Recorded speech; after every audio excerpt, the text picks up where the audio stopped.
Welcome to Time to Watch. Today, we will be doing a 10-point comparison where we pit two watches up against each other. Each watch will be evaluated on a scale of 1 to 10, with 1 being the worst and 10 being the best. Each watch will be graded on the following points: brand heritage, brand history, brand recognition, build quality and premium materials, style and design, durability, performance and accuracy, size and weight, bezel action, luminescence, depth rating or water resistance, price and value. The watch with the highest score at the end is the winner. In our last comparison video, the Spinnaker Piccard lost to the H2O Calmar 2 Deep Diver. Today, we give the Spinnaker Piccard another chance at victory. The Spinnaker Piccard SP5098 will go up against the Invicta Hydromax 38358 in another heavyweight matchup. 1. Brand heritage, history, brand recognition. The Spinnaker Piccard gets a 5 out of 10. Spinnaker is a newer watch company that was founded in 2013 by Giuseppe Amachuro under the aegis of the Dartmouth Brands Group. Dartmouth has many brands under them, which is the reason why Spinnaker is not considered a microbrand.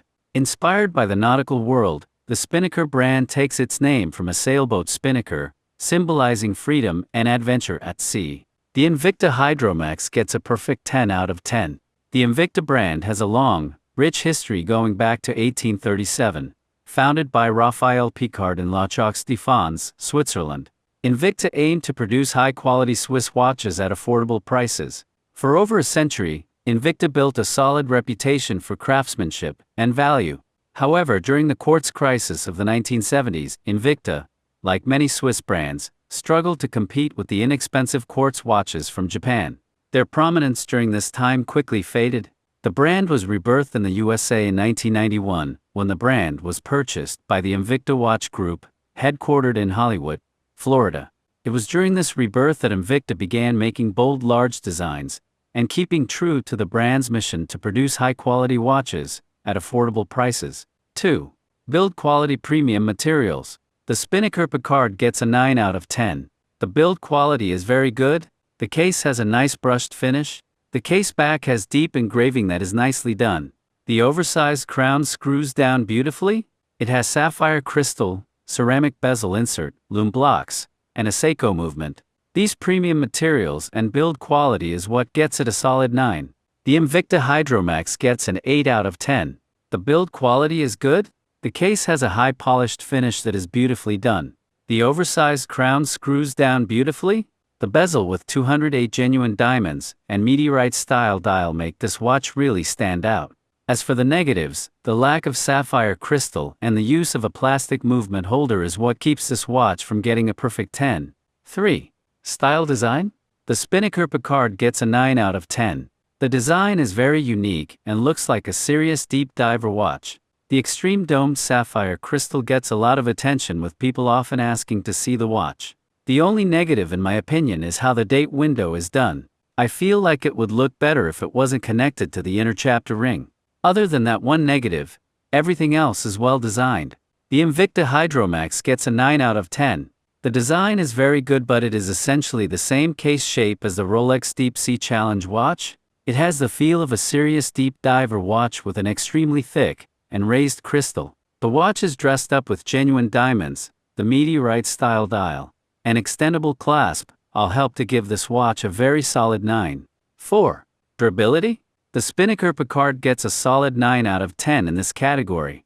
This watch just feels solid, like it could handle years of abuse and sea adventures. The thick sapphire crystal and ceramic bezel will surely resist scratches. The Invicta Hydromax gets an 8 out of 10 in this category. The watch feels well made. I have owned several Hydromax watches, and have had a negative experience in the past where the bezel spring just broke for no reason from just turning the bezel. The sometimes questionable build quality and lack of sapphire crystal is what keeps this watch from getting a higher score. 5. Performance accuracy. The Spinnaker Piccard gets an 8 out of 10. The Seiko NH35 movement is a very solid and robust movement, but its accuracy does not match that of Swiss movements though. The beat rate is 21,600 vibrations per hour. The movement has a lift angle of 53 degrees, and the current amplitude is over 250.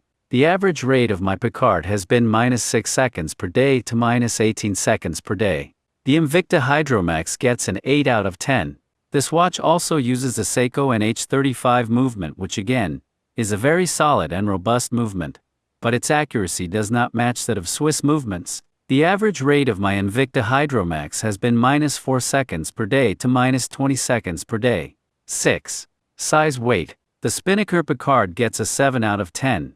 The watch is considered to be large to most individuals, but it can still be worn comfortably. The overall dimensions of the watch are case width 45 mm, case height including crystal 21 mm, lug to lug is 52 mm, lug width 22 mm. The weight of the entire watch including the steel band is 250 grams. I prefer the watch on an isofrane rubber strap to reduce the weight even more. The Invicta Hydromax gets a 5 out of 10. This watch is considered to be oversized and cannot be comfortably worn. It is well known for its massive size and weight. It's built like a tank and wears like one too. The overall dimensions of the watch are case width 52 mm, case height including crystal 28.50 mm, lug to lug 64 mm, lug width 24 mm. The weight of the entire watch including the band is approximately 450 grams. That's close to 1 pound. This watch would be much better if it was 47 mm or less, and made of titanium to reduce the weight. 7. Bezel action. The Spinnaker Piccard gets a 10 out of 10. The coin edge bezel is very solid with a pleasant sounding 120 clicks that is unidirectional. The bezel aligns perfectly with no play. I like how the bezel only turns when intended. The Invicta Hydromax gets a 9 out of 10. The Rolex-style bezel turns smoothly with a fairly pleasing sound. It's 120 clicks and unidirectional. The bezel has a little play, but isn't bad by no means. On this particular model, I can't tell if the alignment is good because there are no markers. 8. Luminescence. The Spinnaker Piccard gets a 9 out of 10. The watch has applied lume blocks that glow very bright green initially, but quickly diminishes. The Invicta Hydromax gets a 7 out of 10. This watch has applied markers with what appears to be superluminova. It has a green appearance that does not last long at all. 9. Depth rating water resistance. The Spinnaker Piccard gets a solid 9 out of 10. This watch is rated to 550 meters, although it appears it could do much more. The Invicta Hydromax gets a 10 out of 10. This watch is rated to 1000 meters even with a display case back. I still trust that it would meet that depth rating just by the sheer weight and size of the watch. 10. Price value. The Spinnaker Piccard gets a 10 out of 10. It can be found on sale for $329, which is a good price for what all you get. The Invicta Hydromax gets a 10 out of 10. The price varies depending on the model. Most are around the $150 mark. But this particular model with the mechanical automatic movement and 208 diamonds was closer to $500. And finally our conclusion to the winner of today's watch comparison. But first, pause the video and tell us who you think won and why. The winner is the Spinnaker Piccard with a total combined score of 85 out of 100. The Invicta Hydromax gets a very respectable 84 out of 100. Thank you for watching. If you enjoyed this video, please like, comment, share, and subscribe for more great content in the future.